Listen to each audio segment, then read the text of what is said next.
Welcome to our equity investment session. The global equity market provides a vast and diverse universe of opportunities for investors. It plays a crucial role in investors' portfolios as it is the asset class that generally provides the potential for high returns that can grow your wealth over time. Today, we'll delve into the world of public equities and discuss what they are and different ways to invest in them.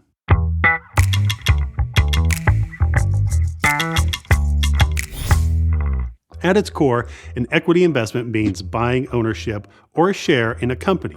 When you own a stock or a share of a company, you own a piece of that company and its future earnings. For example, if you buy shares of Apple, you own a small sliver of that company. Buying or selling shares of public equities are conducted through public exchanges, such as the New York Stock Exchange or the NASDAQ, and there are numerous international exchanges as well, including the London Stock Exchange and Hong Kong Stock Exchange. The global equity market is made up of companies domiciled in different geographies. In North America, you can find blue-chip stalwarts and cutting-edge technology companies. Europe is home to luxury brands and leading auto companies.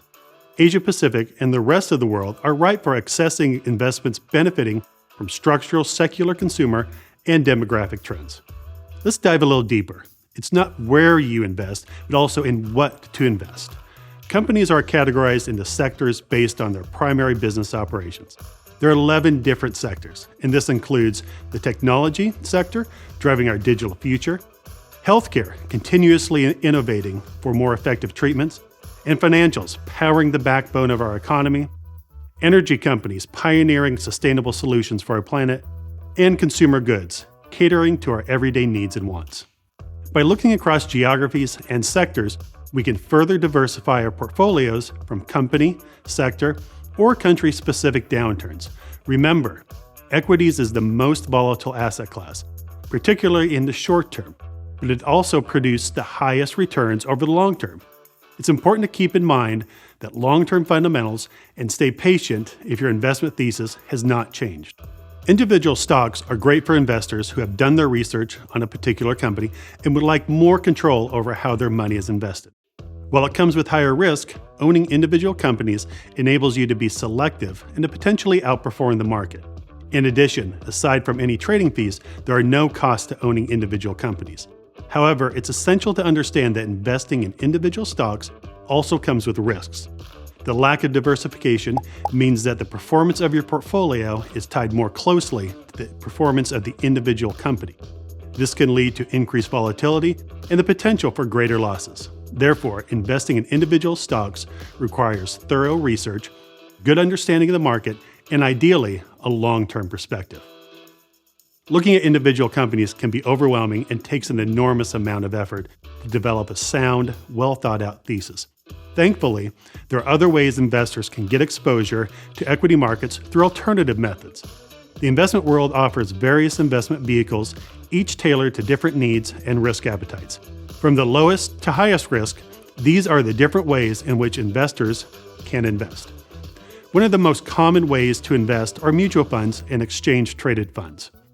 Mutual funds are professionally managed by portfolio managers and provide investors the benefit of diversification, but also maintaining a more concentrated portfolio of stocks. The number of companies within a mutual fund can have a big range, but managers often invest in 40 to 80 companies. These companies are believed by the portfolio manager to be the best positioned companies within the investment opportunity universe. There are many types of mutual funds, each with different investment objectives and strategies.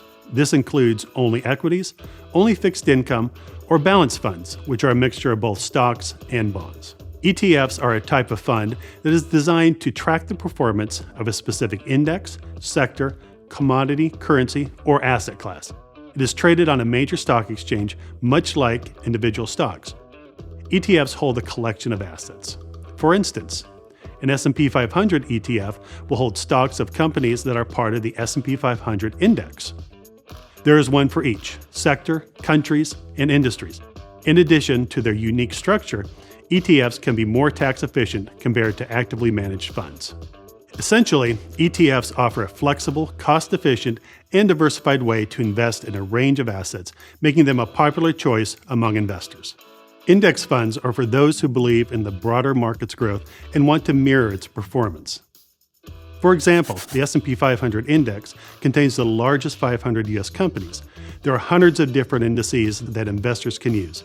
The best part is that you only need to own a handful of indices to benefit from proper geographic and asset class diversification, and it charges the lowest fund fee. There's a global opportunity for equity investments, and within them, sectors, and within sectors, you have individual companies. You can get exposure to these companies through a combination of directly investing in individual stocks, in mutual funds, or ETFs. Most important is to understand what you are investing in, the opportunities as well as the risks.